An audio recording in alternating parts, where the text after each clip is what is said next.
Hi everybody, I'm Mordechai Leib Rothenberg from Breslov Nation and Amuna.com. So I wanted to just record a little separate video that can shine a little bit of into what Rebbe Nachman is talking about, why he is starting the lesson as it relates to song. So I mentioned at the beginning of the lesson that this lesson was given in a town called Likutei, and they had a famous chazan there in that town. It's a town that was about 20 miles away from Breslov.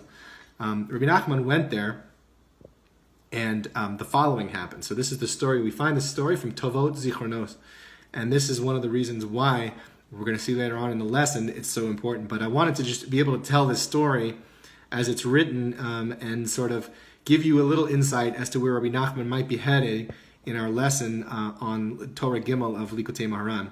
So while he lived in Zlatopol, Rebbe Nachman had a lot of opposition.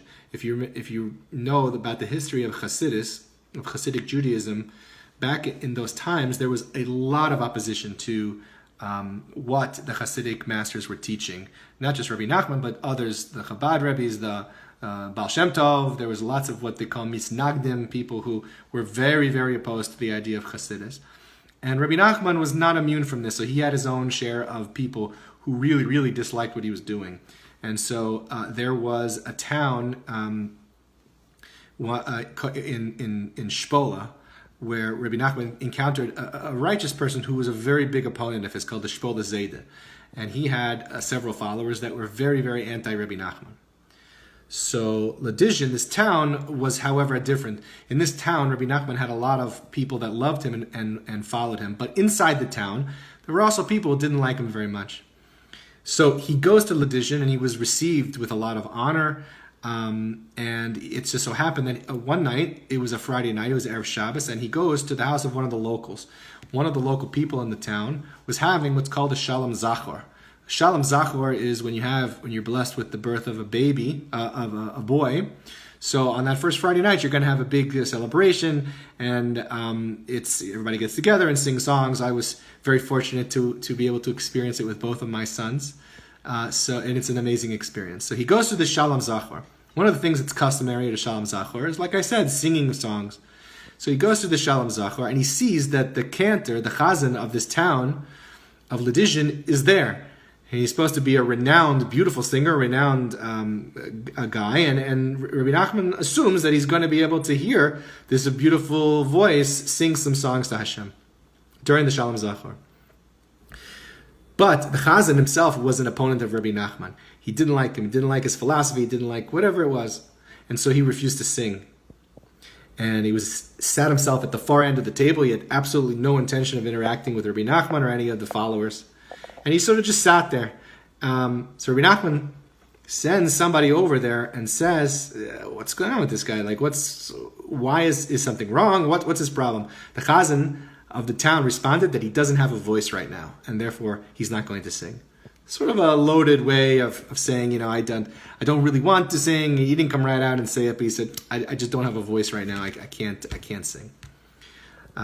So after this, Rebbe Nachman says that's surprised because even in a case like this, after Shabbos, the person is going to get a little financial gift for singing, and he just refused to do it.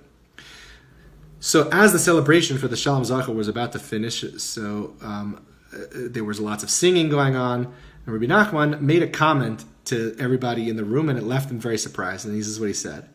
He quoted Mishli, and quoted Proverbs 29:3, and he says, doesn't Scripture teach us that anyone who keeps company with prostitutes loses his wealth, which is equivalent to his voice? So he's making a pretty veiled comment to this chazan who's sitting there, like, hey, it says in the Torah that if you frequent prostitutes, you're going to lose your wealth, and we know from commentaries that wealth and voice are equal. And so the next day, which was Shabbos, Rebbe Nachman teaches this lesson 3, Torah Gimel, that we're learning right now from Likutei Moharan. So everybody leaves. The next Shabbos, one of the other residents of the town, who was a poor man, was also having a Shalom Zachor, and he invited a bunch of people to come to the town. But the chazan didn't show up. And this really incensed a lot of people. A lot of people were angry at him, and they sent a delegation to the Chazan's house trying to find him. And they said, listen, you got to get over this. You've really got to put your pride aside here for a minute and come over and actually talk and sing for this guy. He can't afford to pay for you, but you're doing a mitzvah for the Shalom Zachar, so come on over. So they get to the house, the Chazan's house, and they are surprised, and the Chazan's not there. It's Friday night, and only his wife is there. So they begin to look around, and then they go to the Chazan's best friend. When they get there, they find that he's not there still. They don't know where he is. The house is dark. Nobody responds to the knocking. Finally, they're standing in front of the Chazan's best friend's house, and they don't know what's going on. Where is this guy? So for a while in the town, there had been talk the Chazan was having an inappropriate relationship with his friend's wife. Nobody could prove it, of course, but it was gossip and it was lashon hara. It was terrible. So the Chazan's friend that he was at, that they were standing outside of the house, he had this beautiful bird, and the bird was singing. And the Chazan used to make an excuse, and he used to say, well, I'm going over to my friend's house because I love this bird, and it can teach me to sing better, and I want to hear it sing. But really what he was doing is he was going over there to have an inappropriate relationship with the wife. So when the people decided to go back and visit the back of the house where the bird's nest was, so they find the Chazan there, and they find him in the middle of committing the sin, and then the truth becomes out. So after this incident, it became clear to the people what Rebbe Nachman was talking about when he said, I'll just have to give him a voice. I'm just going to have to, isn't it true that somebody who frequents prostitutes is going to lose their wealth, or i.e. lose their voice?